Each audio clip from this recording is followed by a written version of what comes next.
Olá, boa noite, bem-vindo, bem-vinda, bem-vinde ao Fórum Sindical, um programa da revista Fórum em parceria com os sindicatos petroleiros Norte Fluminense. Eu acho que todos os nossos convidados estão aqui hoje. Hoje a gente tem esse tuiteiro, amigo, querido, assim, lendo partes do livro que eu não consegui ler tudo, são 2 volumes. Lembrei de várias coisas que a gente trocava, viveu de alguma maneira, enfim. Então, eu já queria colocar aqui nos nossos estúdios ele que é esse ator premiado, capa, vive na imprensa. Vamos ver como é que vai ser agora, se ele virar candidato. Cheio das polêmicas, mas cheio de generosidade.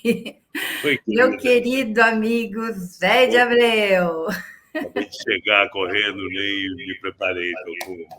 Estava no estúdio gravando o audiobook, né? Do segundo volume, já estou na metade do segundo volume, está acabando. O primeiro volume eu gravei lá na Nova Zelândia. É uma coisa engraçada, viu, minha querida? Essa coisa de você escrever a história da minha vida e depois fazer o audiobook com a minha própria voz. E uma vez eu fui convidado para ser narrador de audiobook, mas não deu. E jamais imaginei que eu iria estrear narrando a minha própria vida, né? Você sabe que eles estão vendo lá na U-Book, acho que é a primeira vez na história, que um audiobook é gravado pelo narrador que escreveu o livro sobre a sua própria história. Você é cheio de fazer as coisas pela primeira vez, né, Zé? Tem Você várias coisas na sua vida que é leu o assim. prefácio do Lula? Eu não li, acho que na edição que eu Eu vi, acho que está no. Ainda não sei se você já é, recebeu. não veio. No prefácio do Lula ele fala alguma coisa de.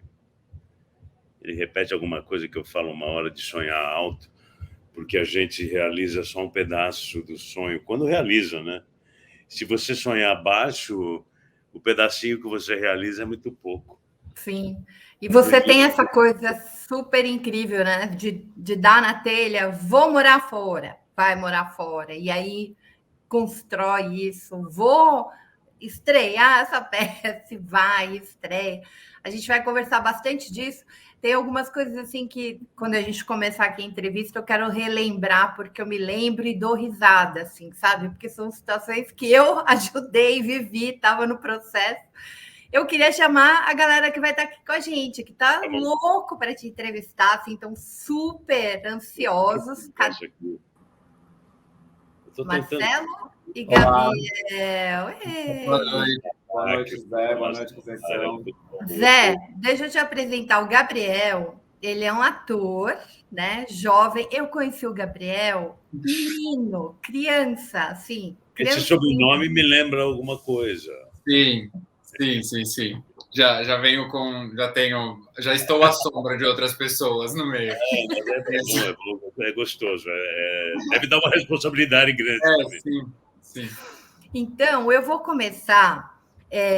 Marcelo, querido, Marcelo você conhece, Marcelo Heiler, que é jornalista da Fórum, né? Também tem uma grande contribuição, é um cara super estudioso, entende muito de questão de gênero, de África, de literatura, então achei que ele ia dar um bom samba aqui com a gente também nessa biografia. Obrigado. Eu queria começar, Zé, com uma biografia. A gente põe a bunda de fora, né? Como você fez um beijo da Mulher-Aranha, a gente sempre se expõe muito, né? E você é um cara despojado, você é um cara da geração 68. Então, assim, você não filtrou. Você foi lá e colocou várias coisas. Não, sim, Vai. mas, Zé, Tô brincando. nós Nós estamos nessa idade média, 2021, né? E você vai sair como candidato. Então, a primeira questão eu sei que você é super corajoso e arrojado, mas assim, nessa situação, você lançar uma bio, né, em 2 volumes, que você acha? Você acha que os opositores vão comprar muito seu livro? Vão te dar muita grana de direito autoral para sair atrás de ti? Isso nem nos sonhos mais loucos eu imaginei ganhar dinheiro com o livro. E Paulo Coelho, meu amigo, já me falou que isso é uma coisa... Ele conhece bem a história, ele vende milhões de livros, né? O que eu tentei fazer foi achar uma editora que não me pagasse apenas 10%, entendeu? Que tivesse uma outra maneira de conduzir as coisas. Eu fui livreiro nos anos 70, quando eu me casei, tive um filho muito novo, ainda fazendo apoio logístico para Palmares, VPR e tal. Eu tive uma livraria em São Paulo. E eu entendi tudo de livro, a história do 40, 30, 30, 30 para o livreiro, 30 para o distribuidor, 40 para a editora dá 10 para o autor. Quer dizer, eu nunca entendi muito bem esse capitalismo do livro. Quer dizer, a origem de tudo, que é o autor, ganha menos do que o livreiro, menos que o distribuidor e menos que a editora. A editora, pelo menos, tem um gasto, mas o distribuidor, por exemplo, e o livreiro ficar com 30% é uma cacetada. Mas não é o objetivo ganhar dinheiro. É uma pulsão interior que eu tive lá em Paris, quando me mudei para lá em 2014. Eu comecei a ficar de cabelos brancos, sozinho. Era um ano sabático, mas a Globo me chamou, acho que com uns 10 meses. E aí era uma ideia antiga que eu já tinha, sabe? Eu dei uma entrevista para um jornalista em Portugal e ele é muito bom entrevistador. Hoje ele é diretor artístico da SIC, da TV, que tem um contrato com a Globo. Ele é muito inteligente, chama-se Daniel de Oliveira, como nosso ator. E ele me fez uma entrevista, ele me lembrou de coisas, ele falou de onde veio o gato safado e o ursinho bobalhão. Era coisas que eu brincava quando o Theo e a Ana, meus filhos, tinham 2, 3 anos. Eles têm quase 50 hoje. Ele foi ler As Contigo, amiga, antigo, alguma entrevista que eu dei, eu falei isso. Que eu brincava, não me chama de ursinho bobalhão, me chama de gato safado, safado. Gato safado. Era o bom e o mal, o ursinho bobalhão e o gato safado. Então, o cara me pergunta essas coisas, né? E quando eu cheguei em Paris, depois de passar por Lisboa, eu fiquei com aquela entrevista na cabeça. Eu vi a entrevista muitas vezes, eu falei, pô, tem algo de Forrest Gump na minha vida. Eu vivi momentos muito loucos. Por exemplo, em 89, o último comício do Lula na Cinelândia, eu estava num hotel do lado, junto com o pessoal do Partidão, Roberto Freire, mas tinha um monte de gente lá nesse hotel que estava vendo o comício de cima. Um quarto de hotel, tomando cerveja, era mais comum. Um hotel que tinha do lado da igreja ali, da Candelária. Cinelândia não, Candelária. Aí, Zé Dirceu, não sei, teve alguma coisa, vamos descer que o Lula está chegando. Aí fomos receber o Lula. E recebemos o Lula longe do palco, do palanque, lotado. E aí ficou aquela história, não tinha segurança, não era uma coisa que nem hoje, sai abrindo uma cunha. Menina, o Lula estava assim parado, eu falei, peguei na mão dele assim por trás, botei ele aqui, enfiei minha cabeça e levantei. Aí foram, gente, é o Lula, aí foi abrindo, fomos embora. Eu me lembro quando eu subi no palco, o Suplicy veio falar com o Zé Dirceu sobre o Supla, que tinha que cantar. E não tinha menor clima naquele momento para o Supla cantar, alguém cantar, tá uma loucura. Então, todo mundo lá, né? Brizola, Ulisses, todos os candidatos, né? Roberto Freire. Então, eu resolvi escrever. Em Paris, eu escrevi de uma maneira muito atabalhoada. Depois, quando o frio baixou, o primeiro frio de Paris, eu fui para... Não aguentei. Fui para o Vietnã, Camboja, Laos e Tailândia, viajando numa excursão junto com ingleses e canadenses. No segundo inverno, vim para o Brasil, fiz uma novela, voltei para Paris. No segundo inverno, Não aguentei e fui para a Grécia, na casa daqueles meus amigos que o Faustão tinha trazido aqui, que eram amigos de 1973, onde eu estava autoexilado na Europa. E na Grécia eu aluguei uma casinha, aluguei minha casa de Paris e aluguei uma casa na Grécia por 10% do valor. Uma ilha grega com vista para o mar, 3 vezes maior que o meu apartamento em Paris, que é um pé da terra, é um quarto-sala com banheiro bem pequenininho. E criei um personagem, o escritor que vai para uma ilha para escrever. Temos vários exemplos, né? Os mais óbvios é o Saramago e o Hemingway, não é? E aí eu criei uma disciplina como ator, não como escritor. Como ator, eu criei uma disciplina que eu encarnava o personagem, sentava quando não tinha chuva do lado de fora e via os ferry boats, os navios chegando e saindo do porto lá embaixo. E escrevi como se fosse um personagem escrevendo. Eu acho que o personagem escreve bem. Como eu sou bom ator, não sei. É uma realmente. Eu acho que a direita vai usar, mas o que eu vou fazer? É melhor entregar tudo do que ser interrogado, torturado. Ele já sabe tudo. Se o que der o resultado do livro disserem, não, o Zé não pode ser candidato, porque a sua vida não permite o decoro, né? Eu desisto, não tem problema. Continuo morando nômade em qualquer lugar do mundo. O Zé, você ainda tem um apartamento em Paris que você conseguiu comprar? Tem? Sim, a Globo me emprestou metade. Eu paguei em 3 anos, descontado no salário. E a outra metade eu consegui através de um livrinho de internet, How to Buy a House in Paris, de uma empresa inglesa, que indicava um banco chamado Crédit Foncier, que é uma espécie de caixa econômica que financiava apartamento e crédito rural.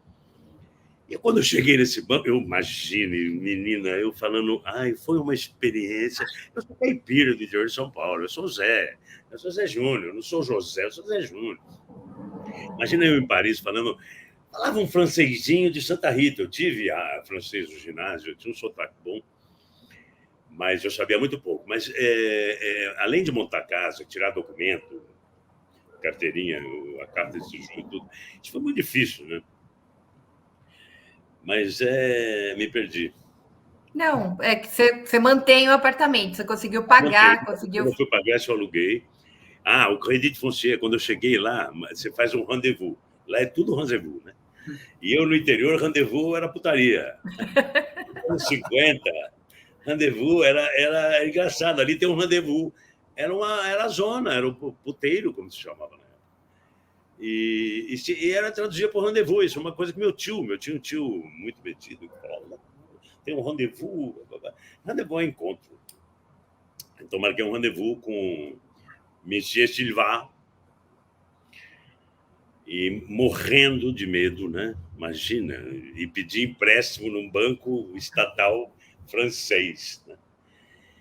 Levei uma amiga que falava francês melhor, tal, já estava lá estudando, uma pós-graduanda, e ela foi comigo, também nervosa, um negócio chique e tal, né? Era o diretor de contas internacionais. Quando abriu a porta, secretária, eu entrei naquela sala linda, e o Monsieur Silva vira para mim e falou assim: José de Abreu, mas não é possível. Eu amo o seu trabalho. Eu vejo você desde que nasci, ri muito com tititi, não sei o que. O cara começou, era português, ele começou a falar. Ele falou: posso ligar para minha mãe em Lisboa? Pegou o telefone, ligou para a mãe dele. Falou: não. Depois disso tudo, você viu, abriu o champanhe, essa loucura que acontece na minha vida. Aí, muito bem, o que você quer? Eu expliquei para ele, estou com esse apartamento aqui. Ele falou: você tem prova de tudo isso que você fala? Porque eu sei que você trabalha na Globo há 40 anos, eu te vejo desde que nasci. E eu falei: olha, a Globo tem um departamento aí que eu entro, me empresta teu computador? Ele falou: claro. Eu sentei na mesa dele, entrei no site do RH da Globo. Você tem lá minha matrícula, minha senha, eu entro lá e baixei na hora os contratos todos. 30 anos de Globo e tal, com aí os bancos, como eu falo, os extratos bancários, recibo de aluguel, recibo de INSS. Pô, ele ficou muito impressionado, né? Porque o Brasil é muito desenvolvido em termos de TI, né? A gerente do outro banco, lá onde eu tenho conta, ela falava: o Brasil é o país mais desenvolvido em TI bancária porque tem muito ladrão. Cada vez que o banco descobre uma maneira, as pessoas descobrem uma maneira de... É muito mais fácil você roubar um banco francês do que um brasileiro. Mas aí comprei o apartamento, estou pagando ainda. Comprei em 10 anos, aquele negócio de... Pela minha idade, eu só podia comprar em 10 anos, os juros baixíssimos, 1,8 ao ano. E aí, depois que eu aluguei pela metade da prestação, então ele está se pagando sozinho. Que bom.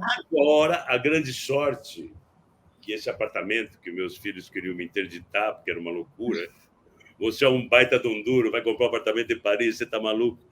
Mas no fim deu certo. Quando eu comprei, o dólar estava 2,22, o euro estava 2,40, 2,50. Quer dizer, se eu vender hoje e trouxer para cá, eu tive um lucro absurdo. Você vai ficar rico. Rico não, mas pelo menos posso me dar o luxo de me candidatar a deputado. Pois é, depois a gente fala disso. Eu vou pôr o Gabriel, que ele estava tão doido para entrar nessa entrevista. Vamos lá, Gabi. Eu falo muito, gente, me interrompam. Faz assim que eu paro. Zé, não, eu vou seguir na linha da biografia que a Fro passou para a gente, quer dizer, para mim pelo menos, não sei, vou falar para mim. E eu achei uma coisa, me chamou a atenção lendo a sua biografia, que eu acho que muitas vezes as biografias, as autobiografias principalmente, mas às vezes mesmo a biografia que a pessoa, né, está fazendo, a biografia autorizada, né, rola quase uma autopassação de pano, assim, sabe? Rola aquela coisa que, é claro, a gente tem... Eu passei muito. É isso que eu ia falar. Eu acho que eu acho que tem os momentos que você se coloca... Que isso que eu achei interessante, assim, porque eu acho que a gente tem acho que a gente Primeira vez que eu falo com uma pessoa que leu. Primeira vez. Não, então eu acho que a gente tem memórias e elas são afetivas e a gente acaba, em algum nível, passando pano, mas eu achei que você colocou muito o seu na reta, assim, você colocou... porque isso era machismo e a gente não percebia, ou quando você fala das empregadas que viviam em condições de escravidão na casa da sua mãe, que na época vocês entendiam que sua mãe tinha pegado para cuidar, enfim. Achei interessante ver essa coisa que é a narração do fato a partir de um ponto de vista atual e um ponto de vista distanciado que consegue fazer a crítica. Então, eu queria saber como é que foi esse processo, assim, de trazer as memórias, ao mesmo tempo que trazer a visão de um cidadão do século XXI que consegue... enfim, que já evoluiu um tanto, que ainda precisa evoluir muito, mas que já consegue ter essa visão, assim, não ser tão só um grande autoelogio, sabe? Eu tenho uma frase no início do livro, eu acho que está mantida, não sei se vocês não receberam ainda tudo pronto, que diz assim, que é impossível. Eu li isso, rapaz, de algum biógrafo, de algum autobiografado, não sei, me vem na cabeça Jung, me vem Freud, eu não me lembro, não consegui me lembrar, que diz o seguinte, que é impossível você escrever as suas memórias exatamente como elas aconteceram, porque você conta com o olho de hoje. E o olho de hoje é diferente do olho que você tinha quando aconteceu. Que é impossível você descobrir. Por mais que eu entrasse de cabeça, depois de 2, 3 horas que você está escrevendo, ainda mais com internet hoje em dia, cara, para comprovar o que você está lembrando, a viagem interior é incrível, é uma grande loucura. Porque começa a vir a memória, uma coisa puxa a outra, é um fio. Eu lembrei de coisas assim que estavam completamente apagadas da minha vida. Aquela relação que eu tive com uma menina negra, uma vizinha, isso estava completamente apagado da minha vida. Isso estava completamente... Eu não sei como é que veio. Quando eu me lembrei do meu amigo, da mãe dele que tinha problema de coluna, e que uma vez ele foi levar a mãe, eu cheguei lá e fiquei lá e fui fumar um cigarro escondido. 12 anos, 13 anos, e a menina veio e me pegou. E foi uma coisa que eu tinha apagado da cabeça, talvez por uma defesa. Né? Foi um processo Agora, eu escrevi tudo sem censura. Depois eu dei cortei algumas coisas. Primeira coisa, eu falei com todas as mulheres, só as que não me responderam, eu mostrava o que eu tinha escrito. Posso falar isso? Porque não, pelo amor de Deus, eu nunca contei para o meu marido. Ele vai falar, por que você não contou? E aí vai criar um problema e tal. Então, cortei. Mas eu achava que eu tinha que mostrar a minha relação com as mulheres, não para dar uma de gostoso, de comedor, não, porque eu falo logo no começo que eu era mais comida do que comia. Eu sempre fui casado. Eu sempre tive problema de dizer não. E depois do beijo da Mulher-Aranha e a intrusa, que eu virei um símbolo sexual pela minha bunda, tanto na peça quanto no filme, minha bunda aparecia. Eu nunca me dei conta que eu tinha uma bunda bonita. Depois eu comecei a ver que é bonitinha mesmo, era redondinha. Tá? Mas quem me chamou mais atenção foram as mulheres, que eu nem sabia que a mulher gostava de bunda de homem. Quer dizer, essas coisas todas foram... Bom, hoje até vi para o livro, não sei se vai publicar, mas tem uma página aqui do novo símbolo sexual carioca, que depois da peça O Beijo da Mulher-Aranha aqui no Rio, fazia uma fila de jovens gays e mulheres, e era cantada mesmo, cantada na lata. Era um momento de muita liberdade, né, sexual. Me agrediu muito. Marcelo, entra na roda. Gente, tudo que vocês estão ouvindo do Zé está na autobiografia dele. Eu queria que o pessoal já sacasse, porque o Zé está numa promoção, está vendendo os 2 volumes num preço super camarada. Guilherme, bota na tela, porque a gente tem que anunciar aí esse livro, são 2 volumes. O Abreografia, esse primeiro jovenzinho, o Zé era lindo, né, gente? Olha que bonito. Isso aí é foto do Dopes, é foto do Dopes. Eu sei. Dia 12 acho que 13 de outubro de 1968. E a outra foto é de um fotógrafo chamado João Bispo, que é muito bom.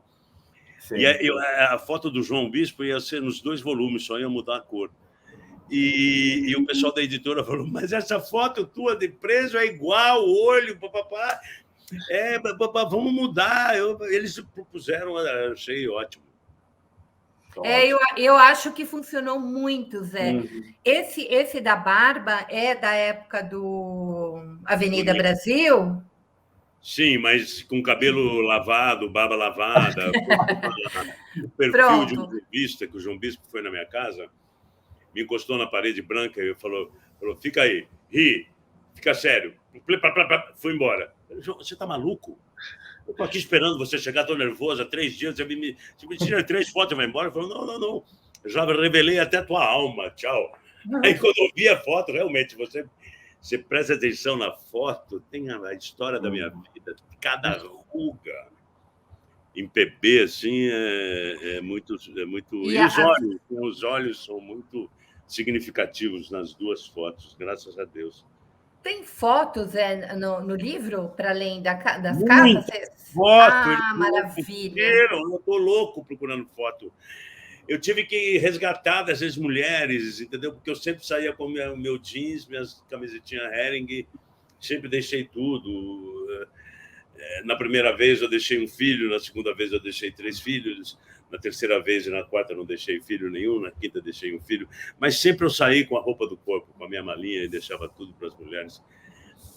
Uma coisa que eu tenho, sabe, que eu tenho que me orgulhar, eu me dou bem com todas elas. E são muitas. Marcelão, entra aí na roda. Ex-mulher é para sempre. Para mim, ex-mulher é para sempre no amor. A gente foi muito feliz, eu fui muito feliz com todas elas. Acabou porque acabou, uma hora acaba. Nem sempre fui eu que quis. A questão que eu vou entrar, primeiro, boa noite, Zé, é um prazer estar aqui. Sou um admirador do seu trabalho, ator e político também. E a minha questão, justamente, ela vai ao encontro do Nylon. Porque, né, Avenida Brasil, 2012, acho que, né, foi um fenômeno que não tinha igual desde Vale Tudo, né, que o país parou para assistir o desfecho da novela. Bares, restaurantes, professores que dispensaram os alunos mais cedo. Mas tem matérias até hoje no YouTube que mostram a cidade parada para ver. Carnaval. Assim... E, Zé, você já era A Dilma desmarcou uma reunião em São Paulo. Exato, todo mundo parou. E acho que desde Vale Tudo, aliás, Gilberto Braga, né, que faleceu há 2 dias, que é o autor de Vale Tudo, um dos grandes, né, escritores da televisão brasileira. Zé, você já era um ator conhecido, mas o Nilo, ele pega uma virada nas redes sociais, que é essa comunicação por memes e cards. E o Nilo foi um fenômeno. O Nilo, a mãe Lucinda, né, eram personagens muito fortes, porque eles eram dúbios. O Nilo tinha aquele lado, né, mundano, meio canalha, mas ao mesmo tempo ele era profundamente humano. E tinha a risada, né, que virou uma marca. E você acabou, acho que... aí uma pergunta também, se isso te fez também ir ao encontro de uma outra geração de fãs, né? Porque o Nilo foi um fenômeno, né? E você virou um meme. Até hoje circulam esses cards com o Nilo, né? Então, eu queria que você falasse como que foi, se foi uma segunda virada na sua carreira, como que foi essa recepção de um personagem tão denso como era o Nilo? O Rubens Correia dizia que, para ele, na vida dele, aparecia um bom personagem de 7 em 7 anos. Embora ele produzisse as próprias peças com o Teatro Ipanema, mas o Rubens Correia dizia, não adianta, você escolhe uma peça, vai produzir, e aí, no meio do ensaio, você vê que o personagem não é tudo aquilo que você... Ou não te permite uma viagem tão profunda, porque o Rubens era muito profundo nos personagens, na maneira que ele se lançava, né, na construção do personagem. Mas o Nilo, rapaz, foi uma coisa... Eu tinha acabado de fazer uma novela do Gilberto, que Insensato Coração, Sim. que já foi uma novela meio meia bomba, né? Não foi... Tinha um quiosque só com personagens gays. A Glorinha Pires era a grande vilã, né? Matava o Tarcísio Meira, que tinha... Eu apresentava a Glorinha para o Tarcísio era o meu melhor amigo. E eu apresentava uma enfermeira que eu conhecia, que era a Glorinha, mas eu não sabia que ela era tão ruim. E o personagem do Tarcísio tinha uma pneumonia, ela abria a janela numa noite de chuva e ele morria de pneumonia. E um dia me liga o Ricardo e o Gilberto, o Ricardo Linhares e o Gilberto Braga, dizendo assim, olha, nós precisamos transformar o personagem da Glorinha num assassino mais óbvio. E como você fez um personagem muito simpático, acho que matar um simpático vai dar ódio no espectador. Então, sinto muito, mas você vai morrer. Obrigado, Gilberto. Obrigado, Ricardo, vocês me ligarem. É horrível você receber o capítulo, ficar sabendo assim. Mas eles eram muito... Gilberto é um gentleman, o Ricardo também me ligaram, foi ótimo. Eu até pedi na cara de pau, falei assim, diz para o diretor, diz para a Globo que talvez eu volte como fantasminha para assustar a Glorinha, para eu ficar contratado até o fim da novela, que o salário baixa quase metade, né, quando você sai do ar. E, claro, isso é o deles, não sei o que e tal, deixa, fica quieto, tá bom. Aí eu fui viajar na casa de um amigo meu que é diplomata, estava morando no país onde fica Petra, Jordânia. Eu fui para a Jordânia e ele foi para Paris visitar a mãe dele lá, e eu fiquei com a mulher dele fazendo companhia para Lili, uma grande amiga, uma figura. E ela falou, vamos no Mar Morto, ler o jornal, tirar aquela foto sentado no mar. Aí fui para o Mar Morto, tirei a foto sentado no mar, ela falou, uma doideira, você não afunda. Aí ela falou, vem, que está tocando o teu telefone. Era o Ricardo Waddington. O Ricardo quer falar com você, o assistente. Eu falei, ai, meu Deus, tá terminando uma novela das 7, você vai querer que eu entre no final para encerrar alguma coisa. Ele falou, não, onde é que você está? Estou na Jordânia. Tá bom, continua viajando. Volta daqui a 3 meses. Como é que tá o cabelo e a barba? Eu falei, bicho, quando eu paro de gravar, eu deixo a barba e o cabelo crescer. Eu nunca mexo. Então deixa. O que é? Você vai amar. O que é? Não vou falar nada, você vai amar. Tá bom. 3 meses depois, venho para o Brasil. Vou lá na sala do Ricardo e a gente lê a sinopse do lixão. Falei, vocês estão malucos? Como é que vai botar isso às 9 horas da noite? Eu vomito em cena, pô. O cara tá jantando. Não, nós vamos fazer isso tudo de uma maneira lúdica. Tá bom. Zé Villamarim, Ricardo Waddington, Amora Maltner, a Joana Labassi, mas a base do lixão era Zé Villamarim. eu já conhecia, já tinha trabalhado, e o Zé é genial. Tanto que agora são os dois que mandam lá no... É o Ricardo Waddington e o Zé Villamarim. E a figurinista maravilhosa, ela desenhou capa, ela colou sacos de lixo e fez capa de saco de lixo. Aquele figurino era maravilhoso. E aí começamos a gravar, né? A gente começava a gravar 1 mês e meio, 2 meses antes da estreia, para estrear com alguns capítulos de frente. No começo era 18, depois para 12. Hoje em dia, quando você estreia com 3, já é uma vantagem. Mas, enfim. Antes da novela estrear, eu estava na maquiagem, a Globo tinha importado uma tinta para dente. Primeiro você passava e deixava amarelado. Depois um mais escuro que desenhava cárie, aquela coisa preta entre os dentes e tal.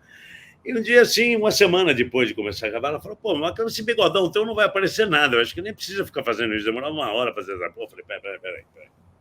Aí fui pro camarim e comecei a inventar, né? Aí cheguei na hora de gravar, eu com a Vera Holtz, uma cena que eu passava por trás dela, abraçava ela falava, você é uma cobra peçonhenta. Eu falava, você está com uma saudade de uma certa cobra. E dava uma encoxada nela, sugerindo que eles tinham tido um caso, tal. Sempre ficou no ar, né? E aí eu falei, você que está com saudade de uma cobra peçonhenta. Corta. Zé Villamarim, tá maluco? Isso aqui não é teatro infantil, caralho. Tá doido, Zé Villamarim? Pera. Vamos fazer 2 maneiras. O ri e sem o ri. Não me enche o saco. Com o ri já tá gravado. Eu falei, tá bom, então agora eu faço um sem o ri. Fiz uma sem o ri. 3 dias depois ele me liga. Caralho, eu tô aqui na edição, tá todo mundo rindo. E aí o ri virou oi, e ri virou mote no Twitter. Aquilo rodava numa velocidade, o Twitter era uma coisa louca. Oi, quando entrava a música, todo mundo escrevia oi, era uma coisa muito louca. Gente, tinha fantasia de carnaval com oi. Eu me lembro de coisas incríveis. Eu, durante até o Avenida Brasil, a Globo, os diretores da Globo sempre me falavam menos, tá muito teatral, joga fora, menos. Até às vezes falava, porra, dá para você me dar um pouquinho? Representa um pouco. Eu falava, oh, graças a Deus, vocês só me mandam não representar. E no Nilo, o Ricardo falou assim, ó, bicho, pode usar tudo que você guardou. O Nilo é uma árvore de Natal. E você ganhou, né? O Jornal do Nilão informa em edição extraordinária. Nina é a Carminha, não sei o quê. Isso vinha no texto. Aí eu virava. Aí essa história, como é que você faz para ganhar o APCA como coadjuvante se o APCA é a protagonista? Sim. E eles achavam que eu tinha levantado o Nilo de coadjuvante para protagonista, não como participação, porque teve um momento que até eu soube que o autor estava me diminuindo a minha participação, porque ficava uma história paralela. O nego via a novela, e o Nilo? Cadê o Nilo? Já apareceu? E isso não é bom para a dramaturgia, né? A gente trabalha em conjunto, no coletivo. Ô Zé, e foi no prêmio da PCA, eu me lembro disso, porque a gente jantou junto naquele prêmio. Você foi convidado para outro personagem, porque te avisaram no palco. Você conta isso no livro, eu me lembro que numa dada hora lá, você falou, eu já vou fazer outro, já me chamaram aqui para um nazista, eu não me lembro o que era, mas era nesse... Eu estava no palco enquanto a apresentadora falava sobre a Avenida Brasil, porque ganhamos melhor novela, melhor direção, melhor ator, melhor atriz. O Ricardo Waddington falou para a Mora, o Zé vai fazer o alemão. E a Mora falou, não, ele é muito novo. E o Ricardo, nada. Quantos você tem? Eu falei, eu faço 70. Ele falou, deve ser 70. Ou 68, sei lá. Aí chegou no restaurante, o Ricardo fez a minha cabeça para a Mora, lembra? começou a falar que eu tinha sido diretor de Novela das Oito. Ele me botou para dirigir Novela das Oito. Que eu tinha dirigido o Primo Basílio com o Daniel Filho, que eu era o segundo diretor do Daniel Filho, e ele começou a encher minha bola, que eu tinha dirigido teatro. E ela e a Joana Labassi me olharam, pô, a Joana me dirigia há 10 anos, a Amora, nunca soube disso. E aí, no dia seguinte, eu estava no avião indo para o Rio. Menina, o avião já estava saindo, para tudo, chega uma van e vem Amora e Joana, atrasadas para entrar no voo na ponte aérea. E eu lembro que a gente ficou ali nas cadeiras. Eu falava para a Joana, que personagem é esse alemão? Que o Ricardo falou. Ela falou assim, é protagonista, né? Não é alemão, é suíço. Aí, pede para a Amora fazer teste. Aí, quando desceu aqui no Rio, eu falei, Amora, eu quero fazer um alemão. Oh, já não é, não tem nada a ver. Eu quero fazer teste. O quê? Você já fez algum teste na tua vida? Eu falei, nunca na minha vida eu fiz teste. Minha geração não fazia teste. Aqui no Brasil não existia audition, essas coisas. Né? Era até uma desonra. Fiz teste para comercial em São Paulo, nos anos 80, porque a gente vivia disso. Ganhava um cachê para fazer teste para comercial. Mas aí fui fazer o teste. Menina, as autoras, quando a Amora falou Zé de Abreu, ela falou, não tem a ver com o personagem. Aí a Amora falou assim, dá uma olhada no teste. Quando elas olharam, a Thelma e a Duca, gente, é claro, Zé de Abreu. Gente, tem foto do Zé de Abreu na geladeira. Estava confundido com o Zé Maia. Cada vez que a Amora falava Zé de Abreu, elas viam o Zé Maier, que não fazia um suíço enorme que brincava. Tinha que bater de frente com o Domingos Montanher, o saudoso Domingos, que fazia um comunista, e eu fazia um fascista, um nazista. E foi naquele dia, no palco, fui convidado, e essa novela ganhou o Emmy, e foi essa novela que eu fui para Portugal quando dei entrevista para o cara, quando indo para Paris. Olha que bacana. Gabi, venha para a nossa roda. Bora. Zé, vou sair um pouco das novelas, tá? Vou pro... Bom, não, na verdade não vou, não. Mas, enfim, é o seguinte, a gente tem um presidente que se elegeu com basicamente nenhuma proposta, assim, mas que com alguma frequência na campanha fazia discurso anti-arte, anti-artista, né? Era uma proposta, né, em algum nível, assim, dele. Não tanto era uma proposta que ele assumiu dia 1º de janeiro de 2019, no dia 2 ele já anunciou a extinção do Ministério da Cultura, transformou numa secretaria do Ministério da Cidadania, que depois passou para o Ministério do Turismo, isso. E eu acho que, para além dele ter trazido essa pauta, eu acho que é uma pauta que, com alguma frequência, surge, né? A gente ouve as pessoas falarem não, mas isso é uma coisa menor, tem que investir em outras coisas antes. E eu acho que, inclusive, vem uma visão neoliberal e meritocrática de que o artista fica famoso se ele vende ingressos e o artista vende ingressos se ele mereceu vender ingresso, né? E aí, eu queria saber de você, que é um artista, um ator com uma carreira longa, que cruzou os anos de chumbo, como de novo, estar sendo colocado nesse lugar de pária da nação, como se o problema do Brasil fossem os artistas e a Lei Rouanet, etc. Olha, eu acho que se o Bolsonaro fosse uma pessoa que tivesse algum nível, seja humanitário, seja algum nível intelectual, a gente podia se abater. Mas eu acho que, vindo do Bolsonaro, tudo que ele fala contra nós é, para nós, um elogio. Porque é o contrário sempre do que diz, né? Eu digo assim, os processos que eu tenho respondido dizem mais de quem me processa, a Bia Dória. Diz mais de quem me processa, Diogo Mainardi diz que está me processando, não sei, ainda não recebi. Né? A Tabata diz que vai processar. A Tabata diz que vai e tal. Eu vou processar ela. Vou processá-la porque ela deu RT e ela, como deputada, ela não pode mentir. Se o RT meu é um crime, o dela também é. Vamos entrar num processo, estou vendo qual é o caminho como cidadão brasileiro. Ela deu vários RTs, inclusive um no ex-ministro da Justiça, o Seligman, que diz: Bolsonaro vetou o projeto da Tabata Amaral. Ela retuitou. Então, ela mentiu. O novo retweet vale para mim, vale para ela. Bom, mas vamos voltar à conversa. O que eu era mesmo? De onde eu saí? Não, como é ser colocado de novo nesse lugar de pária, assim, né? Pois é. Não, então, essa coisa de... O Ministério... O Bolsonaro tentou criar e conseguiu, no chamado gado, colocar a pecha de que todo ator é vagabundo. E que todo artista é vagabundo. E que o mundo não precisa da arte. Embora, na pandemia, a arte tenha salvado, através da literatura, da TV, do cinema, da música. A arte ajudou muito, mas como mistura essa coisa arte, Rouanet, esquerda, bandido, vagabundo, viado.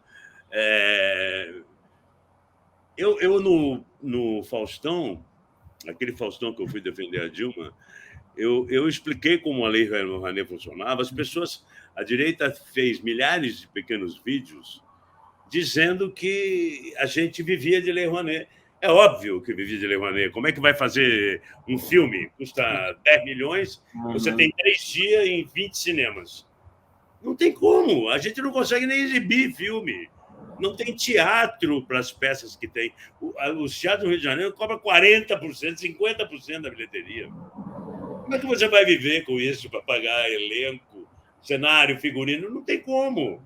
A Lei Rouanet, aqui no Brasil, pode ser uma distorção ou não, uma questão de ponto de vista.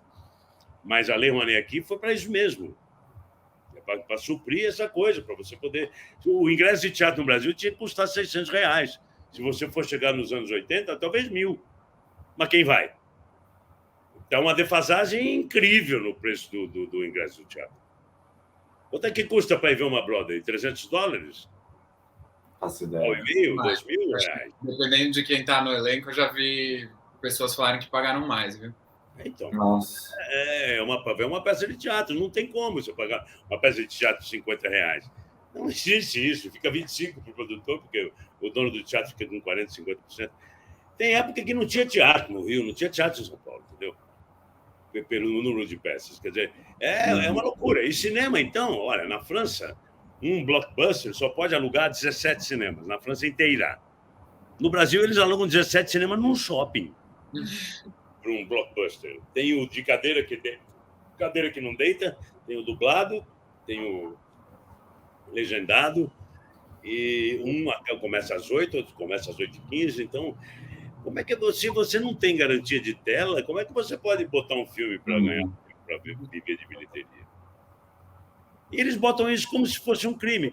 Mas eu acho que isso tudo, essa coisa de que nós artistas somos bandidos e de que todo esse processo, né, deu uma fraquejada e saiu uma mulher, essa misoginia, a homofobia, não sei como é que chama isso, o ódio ao racismo, racismo ambiental. Tudo ambiental. Eu acho que isso tudo vai cair junto. Sabe? Eu acho que eu quero pensar em Lula ganhar no primeiro turno. Eu acho que nós temos que botar isso na cabeça, entendeu? Lutar para isso. Sabe? Porque entre o primeiro e o segundo turno, se ganhar no primeiro turno, rapaz, no dia 5 de outubro, a gente começa a remontar tudo. Quando chegar no dia 1º de janeiro, já vai ter toda a estrutura pronta, entendeu? Em 10 dias a gente remonta o Ministério da Cultura. Porque a gente vai trazer... A gente que eu digo é a esquerda, os progressistas. Nós vamos trazer gente que entenda. Vai trazer Juca, vai trazer Grace, aquela Eliane Costa da Petrobras, que montou aquele da Petrobras, e Zé Jacinto, sei lá o quê. Trazer as pessoas que sabem como remontar essa estrutura, entendeu? Que Ancine, trazer o pessoal antigo, o Rangel, foi 10 anos presidente da Ancine, deve saber todo o mecanismo. Se a gente for para o segundo turno, tudo bem, vamos embora. Mais um mês. Mas eu acho que tinha que ganhar no primeiro turno quem fizer coligação com o PT, com o Lula, no primeiro turno, vai junto com o governo. Quem não fez, vai negociar em outra estrutura. Porque se for para o segundo turno, a negociação vai ter que ser muito mais ampla. Exato. Sim. E aí é difícil você aplicar um... E, olha, ir para as cabeças com deputado federal. O governador vai ter na mão do presidente. Não tem como na Federação Brasileira. Um governador pode ser bolsonarista. Se ele não for lá pedir a bênção, o estado dele não anda. É deputado federal. Senador, importante pra caramba, mas importante mesmo, para dar a representação é deputado federal. Por isso que a gente precisa mudar esse Congresso. Não tenha dúvida. Isso imenso. Todos os deputados federais que eu converso falam, puta, você vai se ferrar. É barbaridade. Coitado. Que me conhece. Pô, o Lula mesmo falou, puta, você vai ficar 3 meses lá pastando até você pegar um microfone, né? O Paulinho falou, pô, você calça 47, você vai calçar 33, né? Mas se eu misturar os 47 com 33, de repente... até você pegar o microfone, eu falo, não preciso de microfone. Eu falo com a minha voz, aquele que fala com a última velhinha, a velhinha surda da última filha. A gente é muito triste a gente olhar aquilo, porque você tem um Lula presidente e esse Congresso, gente, não adianta nada. Não adianta nada. Porque a destruição do Brasil, Zé, não é só no campo da cultura, né? A cultura foi a primeira vítima, mas assim, quando a gente olha o que esses sujeitos vêm fazendo em absolutamente tudo que a gente tinha avançado, tudo. Né? Quando você imagina o que eles fizeram com a Petrobras. Equipe no governo para ver tudo que tinha, para mulher, para gay, para preto, para índio. Gente, as ciências, o campo da pesquisa. A universidade, né? O que eles fizeram com. A iniciação científica até o doutorado foi destruído. Por bolsas, pesquisas em andamento. É um retrocesso de mais de 10 anos. A gente tinha ciência sem fronteira e hoje a gente não consegue levar alguém com bolsa para o sanduíche. Mas, assim, isso, para mim, para mim, isso ainda é pouco, gente, no sentido de que a gente não tem mais nem a estrutura. Quer dizer, você entrar como a gente chegou, em depressão econômica, sem condições, sem capacidade produtiva para poder fazer grana, entendeu? E voltar a desenvolver. Então, assim, você tem fechamento de fábrica, você tem esse fatiamento absurdo que fizeram da Petrobras. Temos que reindustrializar o Brasil voltou para a década de 30, minha gente. A gente estava, assim, num salto. Olha, eleição na primeira semana de outubro. No dia 10 de outubro, Lula eleito, vai rodar o mundo para trazer investimento. Entendeu? Vai agora, que vem, ele vai para a Espanha, França. Ele falou na política, né? Vai ganhar um prêmio na França, vai falar com empresários no El País, vai falar com o pessoal que ganhou na Alemanha, o P, eu nunca lembro essa sigla, de centro-esquerda, que não é uma eleição na Alemanha, e vai para Bruxelas, no Parlamento Europeu. E vai ser recebido como estadista, óbvio. Sim, porque né? Ô, gente, eu vou passar para o Marcelo, mas antes eu quero agradecer a Leda Terezinha, que fez um superchat para a gente. Obrigada, Leda. Gente, o dedinho de vocês aí tá curtindo, tá dando... tá replicando, tá tornando-se membro. Lembre-se o que eu sempre falo aqui. A gente precisa fortalecer o canal da Fórum, é um canal com compromisso com a democracia, com compromisso com pautas democráticas. Marcelo está desde manhãzinha lá na redação, está aqui hoje à noite. Né? Agora, até meia-noite, tem mais uma leva de jornalistas produzindo matérias para o portal. E é aqui que vocês têm esse tipo de debate. É no portal da Fórum que vocês têm notícias que nos interessam, né? Que interessa a pauta da classe trabalhadora. Então, fortaleça esse canal. Não adianta a gente, no ano que vem, querer tá bombando. Tem que começar a bombar desde já, né? E crescer daqui para diante. Para que isso, né? Como é que vocês podem fazer isso? Vocês podem divulgar nosso canal, Vocês podem curtir, não precisa ser só tornando-se membro ou fazendo superchat. Só o fato de vocês comunicarem em rede, né? Vocês já ajudam da relevância. Os algoritmos começam a falar: opa, estão falando desse programa aqui, começa a mostrar para mais pessoas, entendeu? É assim que funciona. Depois eu quero ir para essa área da internet, que o Zé tá na internet, assim, desde quando a internet chegou aqui. Assim, pegou a onda. Zé, eu tava vendo, Zé, que você tava, tipo, na internet da Eco 92. Você pegou a estrutura que foi colocada no livro. Eu não sabia disso. Mas eu vou deixar o Marcelo entrar e a gente volta para a internet. Uhum. Não, tem um pouco a ver a pergunta que eu vou fazer. Na verdade, é mais uma questão que eu vou trazer. O Zé já deu um sinal aí. Porque é impressionante. Por exemplo, em 2008...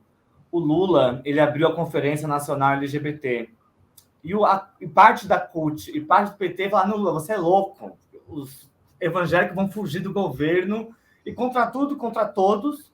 Lula foi lá em Brasília, eu fui cobrir na época, e aquilo foi assim, algo que repercutiu no mundo inteiro, porque até hoje foi o único presidente, chefe de Estado, que abriu uma conferência, né, LGBT.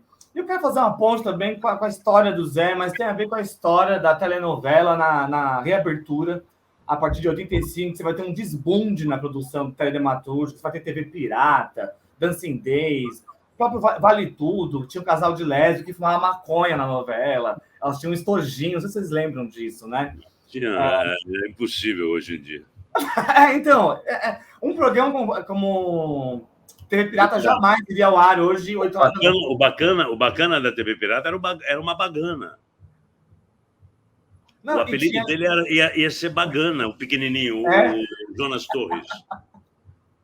Virou bacana porque ia ficar muito na cara, Bagana, mas era Bagana. Não, você tinha o quadro com as presidiárias, uma delas era a Cristiane F., que vivia drogada, injetando. Então, a TV, né, ainda que a gente tenha essa crítica da concentração dos meios de comunicação, né, e eu estudo a comunicação de massa da TV aberta porque é ela que comunica, né? A novela diariamente dialoga com 30 milhões de lares. Cada lar tem em média de 3 a 5 pessoas. Então, metade do país todo dia está vendo, né, novela. Né?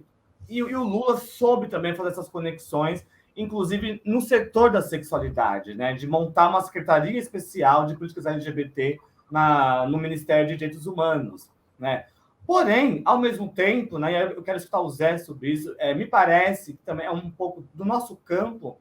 Não só a política como um todo se tornou mais careta, mas a esquerda, me parece, nos últimos 10, 15 anos ficou mais careta. No campo da sexualidade, na discussão das drogas, né, das drogas ilegais, né, porque drogas são muitas coisas. Né? E como você começa você tem contato com o teatro da PUC, né, nos anos 60, 70, que era um teatro porra louca, assim, subversivo, etc., e você escreveu uma biografia que eu creio que passa por isso também, por essa análise da sua vida e do contexto histórico, né, das artes. Né?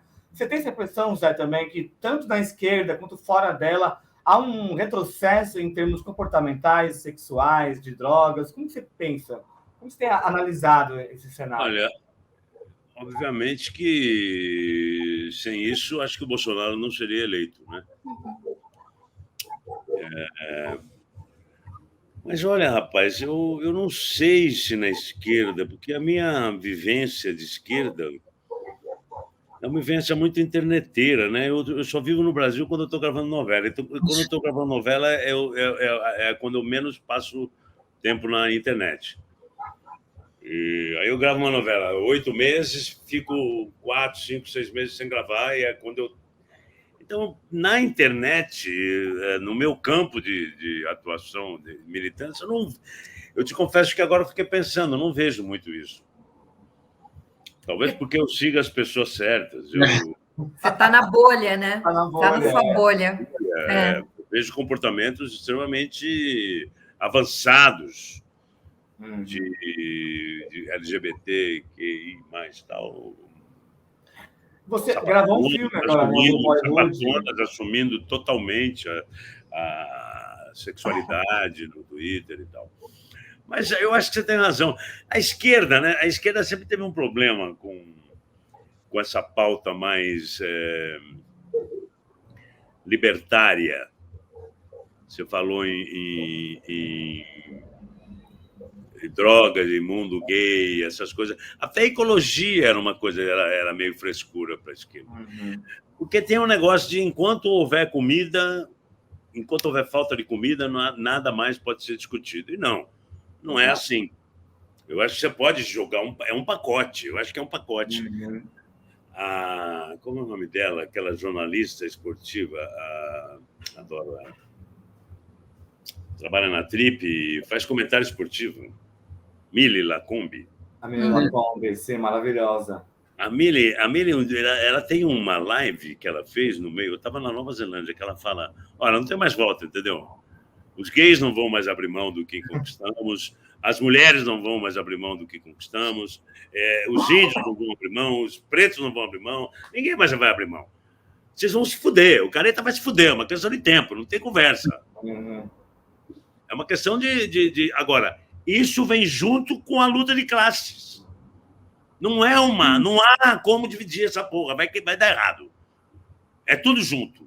É impossível haver essa revolução de comportamento numa sociedade liberal careta, escrota, que explora a mais-valia de maneira injusta. O Brasil, antes de Bolsonaro, com Lula, a gente já era um país atrasado, mundialmente falando. Imagina para onde a gente foi agora. Eu vivi em vários países, um deles a Nova Zelândia, que é uma ilhazinha, segundo um kiwi, um neozelandês, é uma terra de tratoristas. Né? Tem mais ovelha do que gente. Tem 4 vezes, 20 milhões de ovelhas, 5 milhões de pessoas.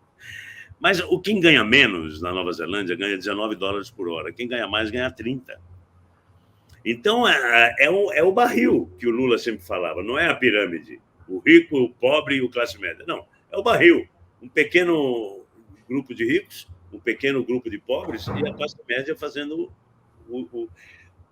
A gente teve já o barril. Mas o Brasil, até chegar num ponto de igualdade social, eu acho que ontem eu vi uma live muito legal que fala: o contrário da diversidade não é a igualdade. O contrário da igualdade é a desigualdade. Então, e o contrário da diversidade, agora não, mas é uma coisa muito, muito interessante que coloca isso que eu estou falando, entendeu? A luta de classes, a luta política, a luta contra a desigualdade social é também contra a desigualdade de tratamento com a mulher, com o negro, com o índio, com o gay, com o trans, LGBT e tal. Não, e não dá, Zé, para a gente pensar num país que foi fundado na escravidão. Maria, Oi. Você lembra do Bernardo? Lembro, seu filho. Hoje ele chama Bia, é trans. Ai, olha que incrível. Tá linda. Chegou um dia em casa aos prantos, que a mãe não tinha entendido. Falei: entendido o quê? Eu sou trans. Conversamos 4 horas. Olha, recebi como uma dádiva divina da vida. E estamos muito bem. E está fazendo todo o processo, graças a Deus, com o médico, com o psiquiatra. Ele está nos Estados Unidos ainda? Tá. Não, ele veio para cá para fazer a aula. Ele está aqui comigo. Tá. Linda. Ela chama Bia, a Beatriz. Gente, a Bia é a filha mais nova do Zé. Olha a oportunidade que a vida me dá. Eu queria falar disso. Eu queria falar. Casado com uma negra, com uma preta, estou louco para ter um netinho negro. Eu quero falar deste lado do Zé que eu conheço. É um lado... Ele, na biografia dele, eu brinquei no começo, se ele não tinha medo que a direita fosse lá, né, comprasse bastante o livro para poder pegar tudo que ele conta dos desbundes. Mas eu quero contar o lado que é esse lado incrível desse cara super-humano que é o Zé. Então, meu pai internado, o Zé, na gravação da novela, ficava mandando cenas de bastidores, porque meu pai é noveleiro pra caramba, adorava o Zé. Ele ficava mandando pelo celular, sem foto, tirava foto daqui, ó, vai acontecer isso, isso, isso. Eu ia acompanhando. Quando a mãe do Zé morreu, ele me liga e fala assim: ela morreu, minha mãe morreu, a mãe do Zé morreu centenária. E aí, gente, eu estava deixando a Marina na escola, aí eu fui para o velório com o Zé, depois eu fui para o cemitério, daqui a pouco eu estou almoçando na casa da Elvira e conhecendo a família inteira. Então, assim, tem umas coisas muito incríveis que a gente já viveu, sabe? E esse ser humano incrível que ele conta na biografia, né? Quando ele perde o filho, quando ele perde o amigo Ronaldo, que no afogamento, né? Então, essa coisa incrível dessa pessoa humana, né, que se entrega, esse é o Zé que eu conheço, e conheço um monte de outras situações assim, que o tempo inteiro ele é solidário, ele está pronto para ajudar. Então, assim, por isso que a gente quer o tempo inteiro abraçar esse sujeito, porque ele é dessa amorosidade, ele é Sabe desse que a minha mulher falou sobre isso, sobre candidatura? Ela falou, é impressionante como as pessoas na internet não te conhecem, né? Não conhece! É misógino, homofóbico, brigalhão, que dá porrada em todo mundo. Isso é coisa do nickname do Avatar. É uma persona. É uma persona. Eu entrei na internet levando porrada do Zé Serra, entendeu? Foi mensalão, foi golpe contra Zé Serra abrindo bueiro, falando de aborto, que a Dilma era aborteira, e a gente passava... A gente, desde que entrou no Twitter, a gente só leva porrada. Foi a P470, foi golpe contra a Dilma, foi Lava Jato, foi prisão do Lula. Vamos contar. Canto levando porrada? Não. Vamos contar a história, que eu acho que nem todo mundo conhece, que eu adoro essa história. O Serra candidato. E o Zé vai atrás do tal diploma. Vai para o Chile. Aí, na época, gente, não tinha essas lives, tinha o TwitchCam. Quando a gente entrou no Twitter, o Zé começou a me seguir. Eu sempre conto essa história porque é engraçado. Eu falei assim, Zé de Abreu? Daí eu viro para a Zenha, falo assim, é o Zé mesmo? Eu acho que não, né? Não tinha verificado, não tinha sinal de verificado. E ele era aquela pessoa humilde. Daí eu me lembro que um dia ele me manda uma DM assim, Fro, criei um fake aqui, como é que era? Zé Bigorna. Porque, às vezes ele era bloqueado, daí criava outro. Não, porque quando entrava no ar a novela, eu não podia. Não podia. É verdade. Aí ele criava um outro avatar. E a gente continuava, agora segue o Zé Bigorna, segue o Zé Bigorna. Mas, enfim, ele vai para o Chile. Aí resolve fazer uma TwitchCam, uma live, tipo como essas do Instagram e tal, mas tinha no Twitch, né? Chamava TwitchCam. Daqui a pouco eu tô vendo a live do Zé e o Zé tá bebendo e começa assim, cascar o pau, falar um monte. Eu pego o telefone e ligo, Zé, no meio da live, ele atende. Maria Fro! E aí eu falo, Zé, você vai ser processado. Para com isso. Imagina, pega um vinho e continua. Esse sujeito, ele adora internet. Então, assim, na biografia... Quantas mil pessoas viram a TwitchCam? 10 mil na época, não foi? 10 mil na época. Aquilo foi Felipe Neto era um molequinho, fez pergunta. A Dilma me ligou no outro dia, a Marisa me ligou no outro dia, o Lula me ligaram em momentos diferentes.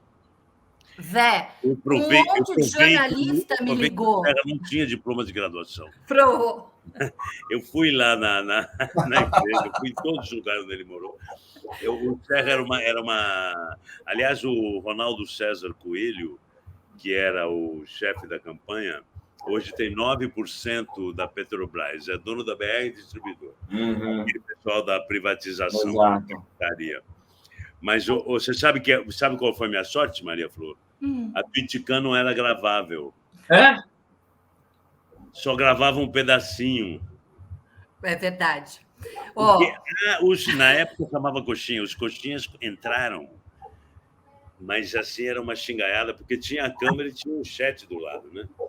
No dia seguinte, gente, todo mundo, tudo quanto era jornalista da Folha, não sei de onde, me ligava, mandava DM, não sei o que tal, para eu mandar o contato do Zé. Porque foi um negócio assim, que foi matéria em tudo quanto é lugar. Aí eu mandava uma mensagem para o Zé, falava, pode passar para fulano? Pode passar. Fiquei secretariando as entrevistas. O primeiro que me ligou, acho que foi o Stisser. Eu acho que a gente se falou. Estavam tentando me hackear a minha conta, tal. Eu saí do Twitter. Você mandava uma cartinha, sei lá, eles te davam 30 dias para você voltar. E aí, quando você saía, caía todos os bots e você voltava, não tinha mais nada para você tratar. Sim. E eu lembro que o Stisser falou, Zé de Abreu, tiraram o Zé de Abreu do Twitter. Mas, olha, eu acho que esse negócio da internet... Talvez, como o Luiz Arthur Nunes diz num dos prefácios, meu livro vai ter vários prefácios. O Luiz Arthur fala, não, o Zé de Abreu é o geminiano mercurial, ao contrário dele, que é virginiano. E a vantagem de ser artista é essa, entendeu? Era uma coisa que eu sempre quis ser. Não artista, mas poder ser doido, poder, sabe, não viver dentro de caixinhas, rótulos. Quando eu me sinto no rótulo, eu quebro o rótulo. Vamos ver. Me deu a vantagem, Deus, o universo. Eu acho que é por isso que o pessoal tá com dó de você para ir para a câmera, porque vão tentar te encaixar numa caixinha. Então você tem que pensar direito sobre isso. A gente te ama. Olha, ali também é um lugar. Tem um Lua Preta muito bom. Muito antigo. Lembra desse nome, Lua Preta? Não. Lua Pretas do PT? Não, os intelectuais que ajudavam o Lula, se chamavam de uma maneira... Pretas. Não era Lua Preta? Não lembro disso, não, Zé. Os burocratas que ficavam ajudando, escrevendo as coisas que o Lula falava. Capa preta? Não, Lua Preta. Mas eu tenho um assessor para assuntos políticos e emocionais, que é uma figura, obviamente que ninguém vai saber quem é, mas é uma figura. E a gente conversa muito sobre essas coisas sabe, instintivamente, talvez pela minha geminianidade, eu tenho um dom muito fácil para comunicação. Uhum. E eu comecei a tocar fogo na internet. O que está acontecendo? Faz 3 dias que a Tabata só fala em mim. Hoje saiu meia página no Globo. Aí eu boto assim, olha, o PSB está tentando fazer com que eu volte a apoiar o Freixo. Porque eu neguei apoio para o Freixo agora quando ele votou contra a PEC. Fiquei meio chateado com ele. Mas, obviamente, que se o Lula mandar esse é o Freixo, é o Freixo. Mas não é isso.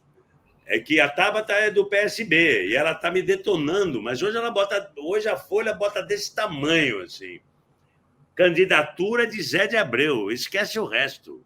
Isso é uma divulgação maravilhosa. Maravilhosa, porra. Maravilhosa. O que fica na cabeça do leitor é a candidatura do Zé de Abreu. Tabata reclama que o PT não é feminista, ninguém está ligando para isso. O que fica é a candidatura do Zé de Abreu. O primeiro foi o Hang. O Hang mandou fazer um flyer, o velho da van. É lindo, é lindo. Ele foi lá ao departamento. É o Lula, com uma cara assim, 9 dedos, manipulando como marionete. Eu vou usar na campanha. Meu. Eu quero ser marionete do Lula na Câmara Federal. Quem vai me ensinar o que eu tenho que fazer é o Luiz Inácio. O que eu sei de política, meu Deus do céu? Eu faço política desde que eu nasci, mas quem é político é o Luiz Inácio. Obviamente que eu vou pedir auxílio para o Lula, é óbvio que eu vou ser marionete do Lula. Eu quero usar isso como campanha. Isso só me glorifica. Imagina se eu vou chegar lá com vontades próprias. Eu estou me candidatando para ajudar o Luiz Inácio a reerguer o país, quebrar. Eu vou deixar de representar. Estamos vendo aí uma possibilidade de eu fazer minisséries curtas e tal. Zé, e falta, eu acho que no nosso campo da esquerda, esse personagem que, por mais que possa parecer estranho, vejam, a direita ela tem personagens midiáticos, a imensa maioria vem da direita, e performáticos. O próprio Bolsonaro é isso. Então, assim, eu acho que pode ser muito interessante, muito curioso. A gente tem um ator, não vê o Frota, o que aconteceu? O caminho que fez? A gente tem um ator e politizado e vivido do jeito como é o Zé de Abreu, num cenário onde a palavra, onde no campo das ideias, precisa de novo ser ressignificado, né, gente? Precisa ter qualidade. Eu posso fazer um complemento esse comentário da Fro, Zé, porque eu quero ver de você também. Tem a ver com o que a Fro falou. Nós temos, nos últimos 5 anos, uma geração de atores e atrizes da própria Globo que hoje vão às redes e se posicionam pró-Lula, pró-esquerda, pró-maconha, uma coisa que não tinha até 2010, digamos assim, né? Eu acho que tem um pouco a ver com o que a Fro falou. Tem uma onda também que vem meio que estourando. Marcelo, eu me sinto o pai deles. É um respeito por mim, Marcelo.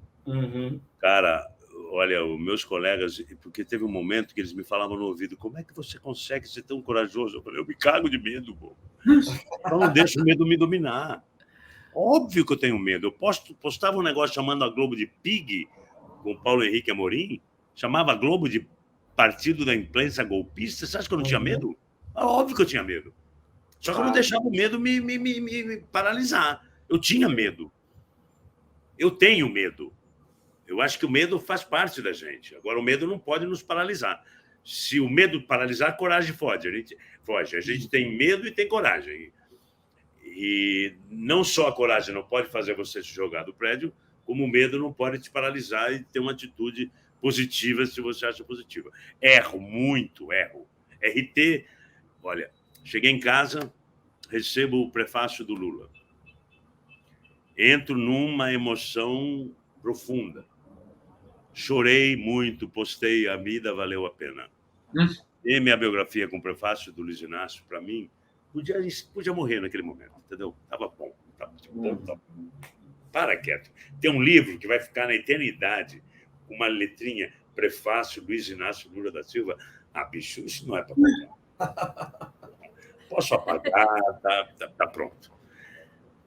Aí vejo assim, entro no Twitter, Tabata Amaral se filia ao PSB, nega Lula como possibilidade, prega a terceira via e diz: temos que abandonar a esquerda e a direita, furar a bolha e procurar o povo pelo centro. E ela entra no Partido Socialista. Escrevi, canalha. Falei, é demais, canalha? Canalha pode, canalha não pode. Os advogados me falaram, filho da puta pode, filho da puta não dá problema na justiça. Canalha pode dar, fascista pode dar, mas aí tem a coisa da palavra que é masculino e feminino, e tem palavra que não tem gênero, como fascista, como canalha. E aí eu fico pensando, aí eu vejo aparece na minha TL. Óbvio que era uma piada.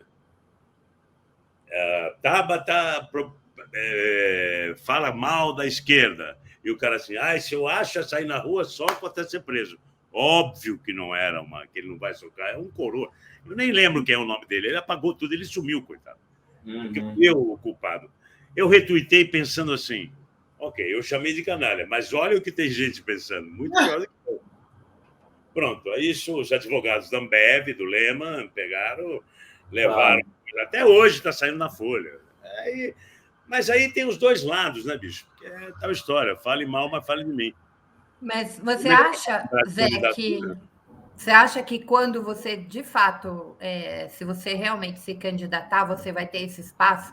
Porque, assim, a minha questão é a seguinte, a Tabata, por exemplo, ela bate ponto na Globo. Então, eu me lembro, bate ponto na Globo. Tem uma ambulância aqui que eu não consigo... Não, é sério, é um negócio... Zé, qualquer coisa sobre educação não se chama Margarida Solomão, não se chama... E quando a Margarida estava, né, no Congresso Nacional, não se chama ninguém do PT que tem propriedade para falar sobre educação. Sempre era a Tabata. A minha questão para você é a seguinte: essa Globo, que é diferente dos corredores, dos estúdios, né, das novelas, e você sempre fez essa demarcação, o que era o jornalismo, o que é a dramaturgia na Globo, essa Globo e essa Folha, e esse Estadão, etc. e tal, quando o Zé realmente sair como candidato, ainda mais pelo PT, você acha que vai ter esse mesmo espaço publicitário, esse mesmo espaço jornalístico, esse mesmo espaço de cobertura? Se vender jornal, pode ser que sim. Se vender jornal, um deputado federal não vai mudar muita coisa. Dentro dos 500 e pouco. Eu não sei, mas você veja, o problema não é esse. O problema é que eu descobri. Olha só, a Marília tinha feito esse projeto já há muito tempo, né? 19, sei lá. 19, isso. Bom, Marília conseguiu, depois de muito, botar um projeto em urgência. Ficou em urgência durante 1 ano e não foi votado. Marília estava... Não foi ela que me contou, não, hein? Ela não confirmou isso para mim. Isso foi outra fonte. A Tabata, junto com o vice-presidente da Câmara, o Lila estava viajando, junto com o vice-presidente da Câmara, fizeram um projeto nas coxas. Fizeram um projeto de lei. A Tabata com o vice, que estava em exercício da presidência, botou em processo de urgência imediata, ia botar em votação o da Tabata. Ia passar o da Marília, ia deixar o da Marília para trás. Era o mesmo assunto, o mesmo objetivo. O da Tabata, antigo, já tinha sido apensado ao projeto e tinha sido arquivado porque não era uma bobagem, eram duas linhas, era uma besteira. Mas veja você, Marília, sobre Marília veio de Pernambuco, Marília faz parte da mesa, Marília rodou uma baiana lá e conseguiu botar o dela. E a imprensa toda já estava pronta para aprovar o da Tabata. Tanto que eles começaram a dizer que era da Tabata. E eu freiei esta porra, Maria Flor. Eu freiei esta porra.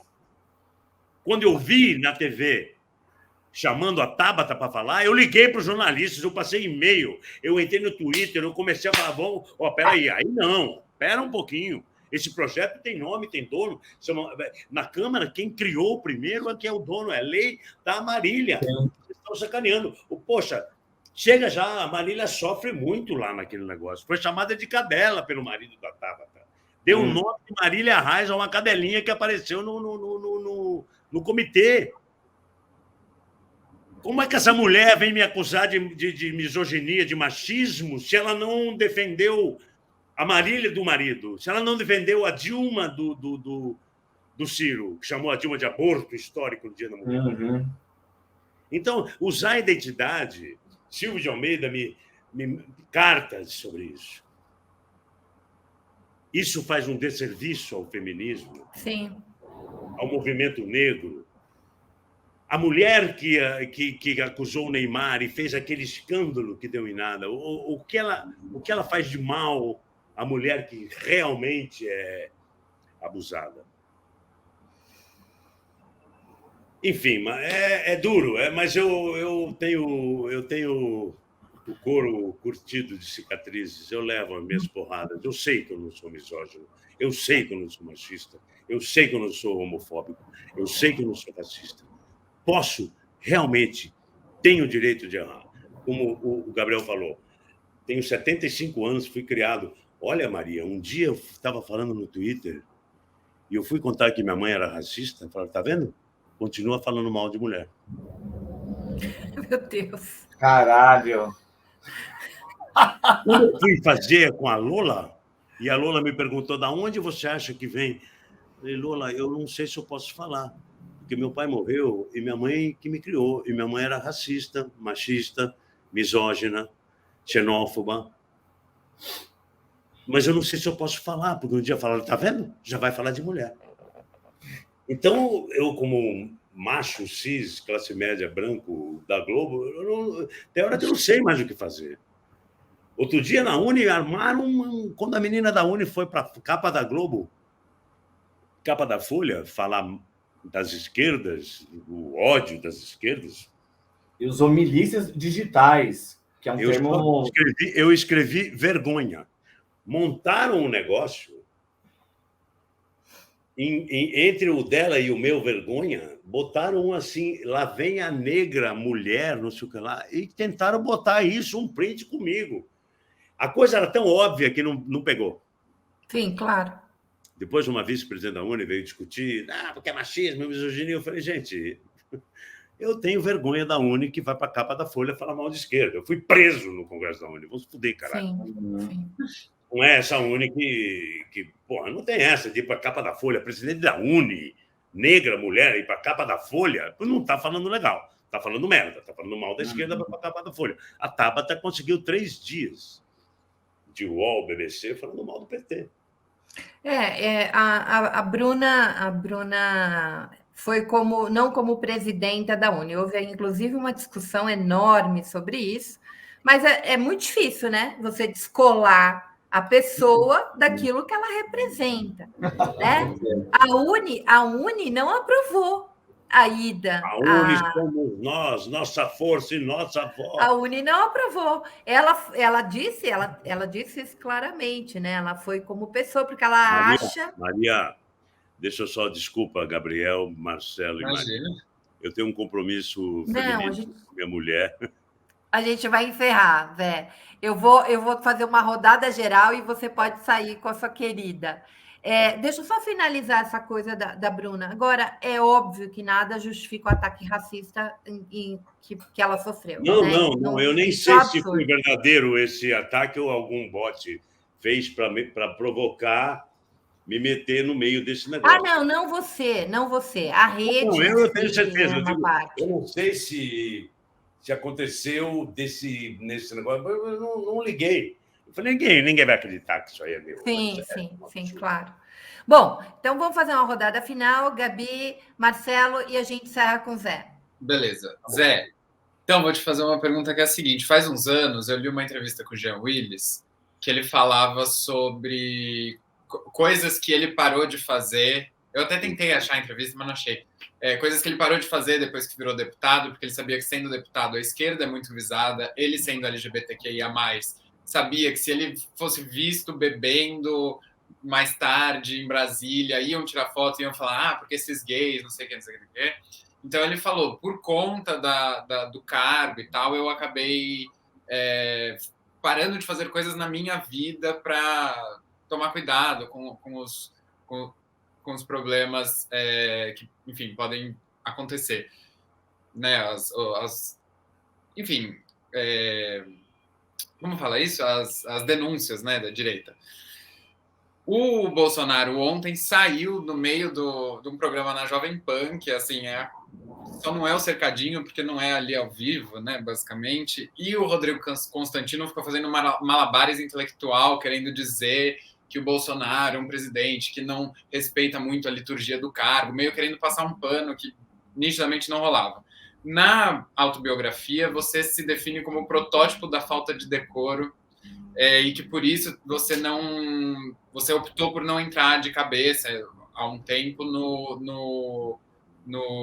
na política partidária. Eu queria saber por que agora, o que mudou, por que agora você vai entrar? Porque o Brasil foi muito para trás e aí você falou, bom, agora é o momento de eu ir junto e construir essa base de apoio ao Lula? Cadê o Zé? Ele tinha tirado um pouquinho a câmera, mas ele estava na transmissão. Gabi, ele está aqui ainda? Será que ele caiu? Não sei. Caiu. Caiu. Ele não ouviu a pergunta. Ele caiu. Bom, pessoal, eu acho que eu vou... Ele estava mesmo já com um tempo apertado, limitado, né? Então, eu acho que a gente vai guardar essa pergunta, vamos fazer lá no Twitter para ele. Ele continua nos respondendo.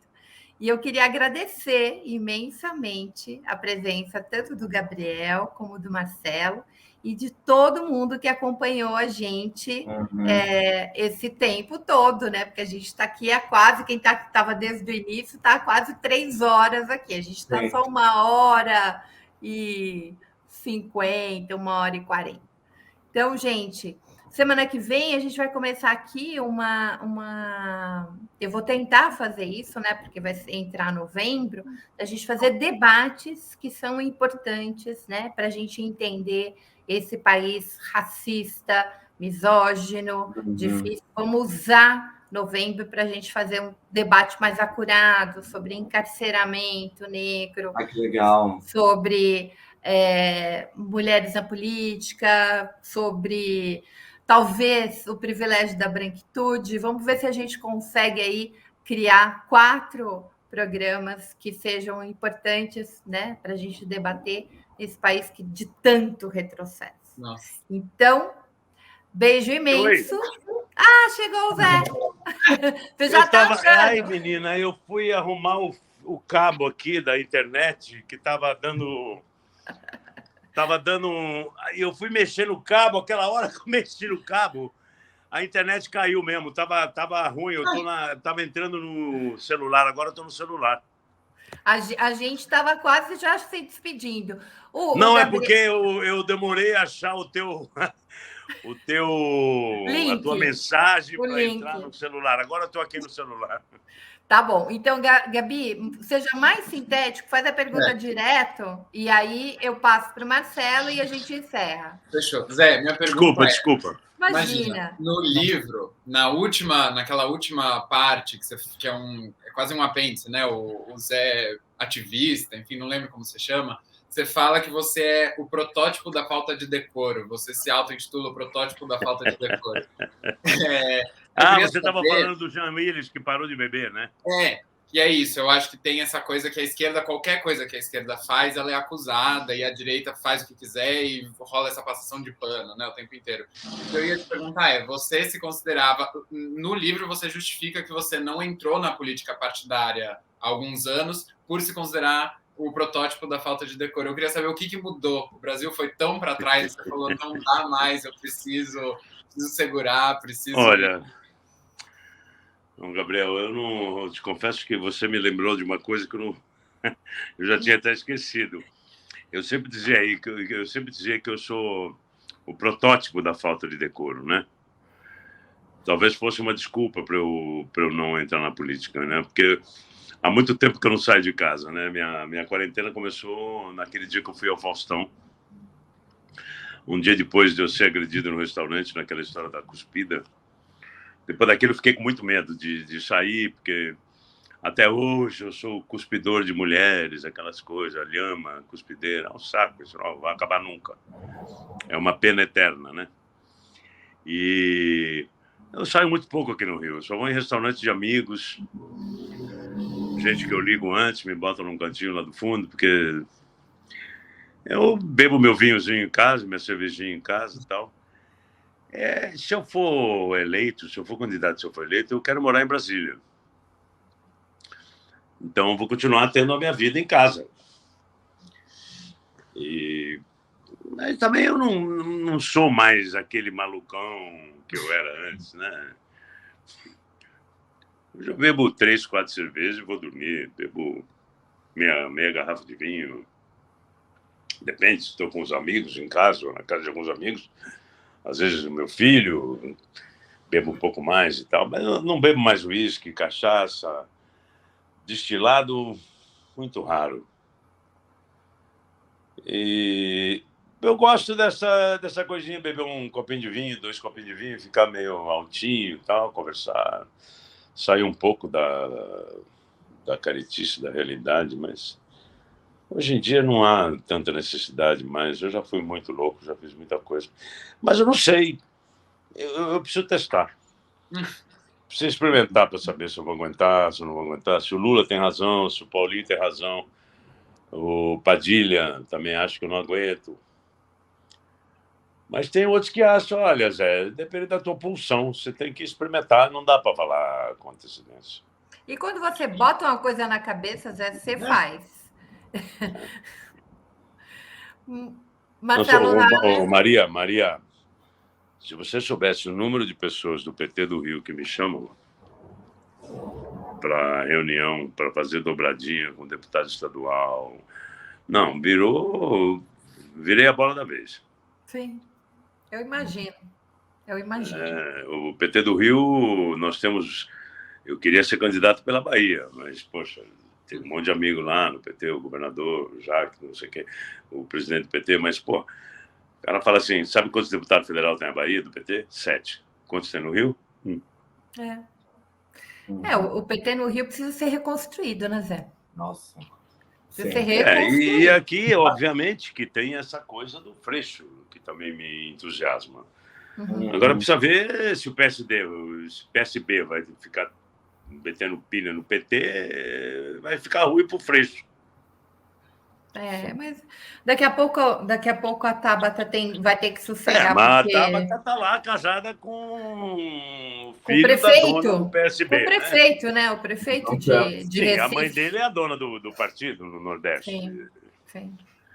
Obviamente que esse fato de eu ter descoberto que a Tabata tentou dar um chega para lá na Marília, na Câmara Federal, com esse projeto da Marília, ela sabe que eu sei. Tem prova, é fácil você provar isso. E a Marília não tem nada com isso. A Marília não me contou, não quis contar, não confirmou nada. Mas é fácil, tá tudo registrado lá. Sim. Mas... No mínimo, ela foi desonesta com a sua prima, a prima do seu marido, sua colega, deputada federal, sua colega, sua mulher. A sua colega mulher. Ela tentou passar a perna na sua colega deputada federal. A Tabata é muito parecida com a postura que a Vera Magalhães tem no Twitter, né? Cobra das mulheres de esquerda solidariedade, mas quando é para prestar solidariedade, né, a gente nunca vê a presença. Você não lembra da Cornude? A Cornude é linda, mas a deselegância. O que essas mulheres falaram da Dilma? Sim. Ai, numa boa, Maria. Tem hora que dá vontade de falar, olha, feminismo de cu é rola. Vocês fazem... Não, é que não basta ser mulher, né, gente? Não basta ser mulher, tem que ter ser compromisso. Digna, tem que ser uma pessoa, né? Entendeu? Tem que ter compromisso. Pô, numa boa, essas mulheres que falaram isso da Dilma, uma delas, uma vez na casa do Jorge Basso Moreno, falou: você disse que eu que gritei Dilma vai tomar no cu pela primeira vez? Uma jornalista do Estadão, não fui eu. Falei, minha senhora, eu não estava lá. Isso são informações que me chegaram, que foi uma mulher, uma jornalista do Estadão, uma das primeiras a gritar aí, Dilma vai tomar no cu. Pô, quer me cobrar? Para com isso. Aquela da Cornude, da deselegância da Dilma, com isso. Zé, eu vou te dar um E outra, conselho. RT, para todas essas jornalistas, está escrito na bio delas, RT não induz. Agora é assim, foco na campanha. Você começou aqui de uma maneira que eu acho que você tem toda a razão. A gente tem que ter como foco, né, a eleição de um projeto democrático, popular, né? Tem que ter como foco isso. E aí, essas pautas, né? Claro que é óbvio que é importante polemizar com você, porque né, você se mantém ali na mídia. Então, assim, é uma coisa meio Mas de quem ignorar, vai votar né? na Tabata contra mim? A direita, os bolsonaristas? Não vão. Não vão. Os ciristas também não vão. Exato.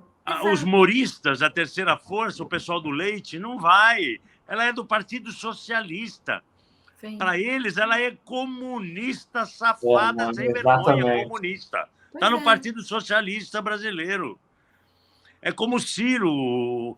O Ciro está numa encruzilhada de bico, ele está numa sinuca. Porque ele não pode ir para a direita nem para a esquerda. Então, o que ele está tentando o quê? Desbancar o Lula? É loucura. Eu acho que o João Santana ainda está apaixonado pelo Lula e está sacaneando o Ciro, ganhando 250 mil por mês. Exato. Então, foca na campanha. Marcelo, vamos encerrando? Bora. Uma pergunta rápida, objetiva, né? Zé, você gravou, né, na Nova Zelândia um filme onde você faz um personagem gay que se envolve com um rapaz mais jovem, né, que é Boyhood, né? E qual a sua expectativa? O filme deve estrear ano que vem, durante campanhas, eleições. Com certeza os que te odeiam vão querer usar esse filme. Maravilha. Eu que pedi. Aí você uma propaganda para o filme, né? Fui eu que pedi para o diretor. Eu pedi para o diretor um personagem gay. O papel foi escrito para mim, eu pedi para o diretor. Eu nunca tinha feito um gay normal. Eu tinha feito uma vez uma coisa meio estereotipada, horrorosa, que eu não gostei. Nem lembro mais do que era, mas eu lembro que era uma coisa meio estereotipada. E eu quis fazer um gay, uma pessoa normal. Eu acho que ficou bonito. Na realidade, as informações, eu não sei ainda se vai ser longa-metragem ou vai ser o piloto de uma série. Está concorrendo a piloto de uma série. Se for piloto, vai ter... Legal. E o nome mudou de Boyhood para Boyfriend. Aquele menino, o Yosh, se tudo correr bem, será uma série e o Yosh fará 7 episódios. O meu será o 7º, será o último. Netflix? Onde vai ser? Cinema? Eles estão... hoje em dia, eles estão tentando na Nova Zelândia. A gente não tem São acesso vários, a isso. Eu não tenho acesso a isso. Isso é tão longe do ator. Só aqui no Brasil que eles acham que quando a gente faz um filme que está escrito patrocínio Petrobras, que o ator tem alguma coisa a ver com isso. Não tenho nada a ver com Nada. isso. É a produção lá. De vez em quando eles me mandam um e-mail. Olha, aconteceu isso. Obrigado. Mas a produção é neozelandesa? O diretor é brasileiro, mora lá há 20 anos. Entendi.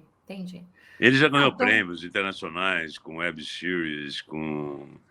Ele tem uma série de internet... Olha, eu não entendo muito disso, Maria Flor, mas é uma web series, uma websérie que chama LGBT.